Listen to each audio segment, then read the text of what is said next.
Topic 3 है the modern transformation of the game.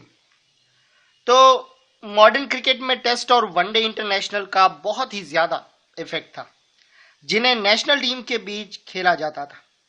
Famous होकर लोगों की यादों में रसबस हो जाने वाले क्रिकेटर आमतौर पर अपनी नेशनल टीमों के प्लेयर्स होते थे। पेंटेंगुलर और क्वाड्रेंगुलर में दोनों ही ओर से जो उन्हीं खिलाड़ियों को इंडियन फैंस याद करते हैं, जिन्हें टेस्ट क्रिकेट खेलने का सौभाग्य मिला हुआ है। अपने टाइम के बेहतरीन बल्लेबाज CK नायडू को तो लोग अब भी याद करते हैं। जब भी पालवनकर यानी कि उसके मुकाबले पालवनकर विट्ठल और पालवनकर बालू जैसे उनके कुछ कंटेम्पररीज इसलिए भुला दिए गए क्योंकि नायडू का कैरियर तो लंबा था, पर ये दोनों खिलाड़ी टेस्ट क्रिकेट खेलने के वक्त तक वो एक्टिव नहीं रहे। हालांकि नायडू भी इंग्लैंड के खिलाफ 1932 में शुरू होने वाले पहले क्रिकेट मैचों तक अपने पुराने फॉर्म में नहीं थे, पर देश के पहले टेस्ट क्रिकेट के वक्त तक वो एक्टिव रहे। हालांकि नायडू भी इंग्लैंड के खिलाफ 1932 में जो क्रिकेट शुरू होने वाले थे तब तक अपने पुराने फॉर्म में नहीं थे, पर देश के पहले टेस्ट कैप्टन के रूप में हिस्ट्री में उनका नाम सुरक्षित है। इस तरह भारत ने आजाद होने के पहले 1.5 दशक पहले टेस्ट क्रिकेट में एंट्री कर ली थी। ऐसा इसलिए पॉसिबल हुआ क्योंकि 1877 में अपनी शुरुआत से ही टेस्ट क्रिकेट ब्रिटिश एम्पायर के डिफरेंट पार्ट्स के बीच खेला जाता था, ना कि सोवेरियन नेशंस के साथ। पहला टेस्ट ऑस्ट्रेलिया और इंग्लैंड के बीच जब खेला गया तब गवर्निंग डोमिनियन स्टेट भी नहीं था। उसी तरह वेस्ट इंडीज के नाम से जाने वाले small Caribbean countries second world war के काफी बाद तक ब्रिटिश कॉलोनीज ही थे। 3.1 देखते हैं, decolonisation and sport. European empire से आजादी हासिल कर इंडिपेंडेंट नेशन के बनने की प्रोसेस को डीकोलोनाइजेशन कहा जाता है। 1947 में इंडिया की आजादी से शुरू होकर यह सिलसिला अगली आधी सेंचुरी तक चलता रहा। इस सिलसिले का असल trade, commerce, military affairs, international politics and sporting matters. लेकिन यह सब एक बार नहीं हुआ। क्रिकेट ऑर्गेनाइजेशन में पोस्ट एम्पीरियल ब्रिटेन के प्रभाव को कम होने में अच्छा खासा वक्त लग गया था। भारत की आजादी से ब्रिटिश एम्पायर के खात्मे का एक ब्यूगल तो बज गया था, पर क्रिकेट के इंटरनेशनल आयोजन पर एम्पायर क्रिकेट कॉन्फ्रेंस का कंट्रोल रहा। इंटरनेशनल क्रिकेट कॉन्फ्रेंस ICC पर, जिसका 1965 में नाम बदलकर इंटरनेशनल क्रिकेट कॉन्फ्रेंस हो गया। इसके फाउंडेशन मेंबर का वर्चस्व था। इन्हीं के साथ में वीटो पावर भी वो रहे थे। इंग्लैंड और ऑस्ट्रेलिया के विशेष अधिकार 1989 में जाकर खत्म हुए और अब इक्वल मेंबरशिप रह गई है। पहले इन दोनों को काफी इंपॉर्टेंस दिया जाता था, विशेष अधिकार थे उनके पास, लेकिन अब सारे कंट्रीज सेम है।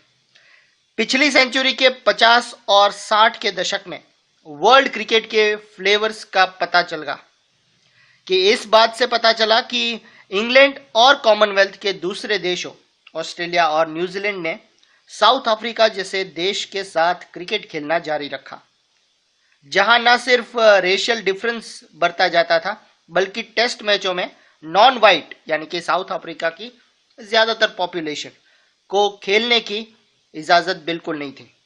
इंडिया, पाकिस्तान और वेस्ट इंडीज ने हालांकि साउथ अफ्रीका का बहिष्कार किया, लेकिन ICC में उनकी ताकत नहीं थी कि उसे इस खेल से बॉयकॉट कर दे।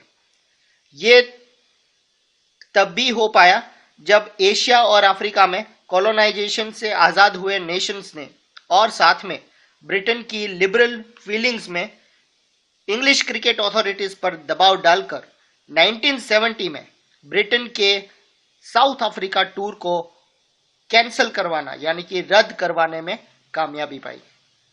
सोर्स सी पढ़ते हैं, Mahatma Gandhi and colonial sport.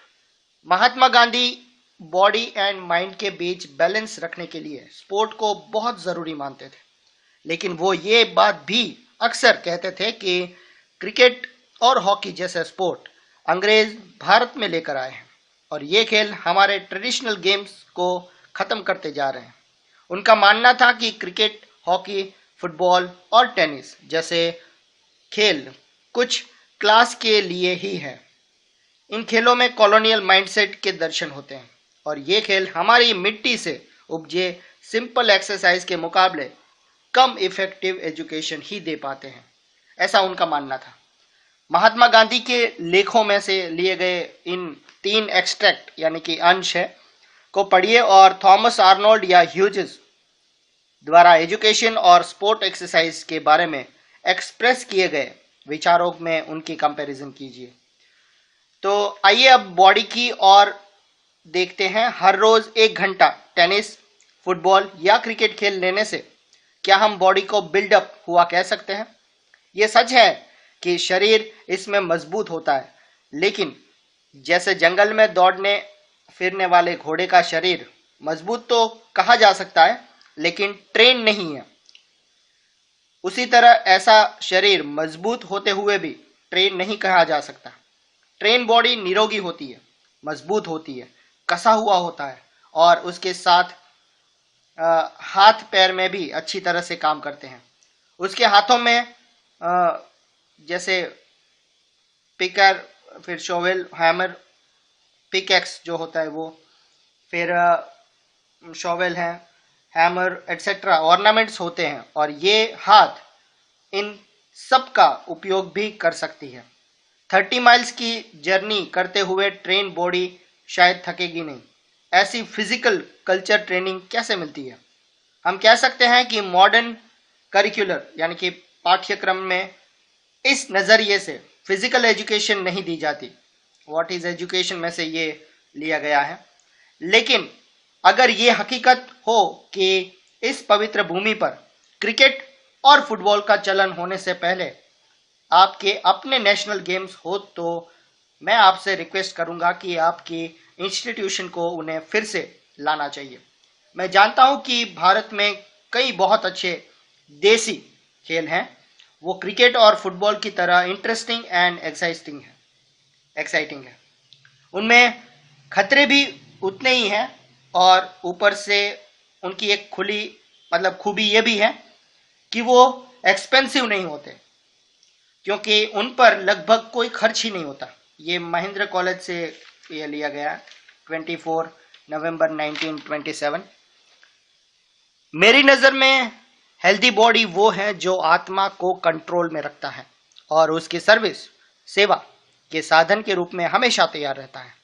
मेरी नज़र में ऐसी बॉडी फुटबॉल के मैदान में नहीं बनाई जाती, वो तो अनाज के खेतों और फार्मों में बनाई जाती है। मेरी आपसे रिक्वेस्ट है कि आप इस संबंध में विचार करें और आपको मैंने जो कुछ कहा है उसकी सच्चाई को समर्थन करें, और उसमें अनगिनत एग्जाम्पल आपको मिल जाएंगे। हमारे कॉलोनियल बॉर्न इंडियन फुटबॉल और क्रिकेट के इस मेनिया यानी कि कल्चर के प्रवाह में बह जाते हैं। कुछ सर्कमटेंसेस में इन खेलों का अपना महत्व हो सकता है। आप इस सीधी सादी बात पर विचार क्यों नहीं करते कि मैनकाइंड यानी कि मानव जाति का बहुत बड़ा भाग जिनकी बॉडी और माइंड पावरफुल है, सिर्फ और सिर्फ वो किसान ही है।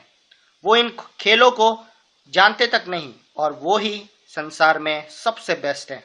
Letter to Lazarus, 17 April 1915।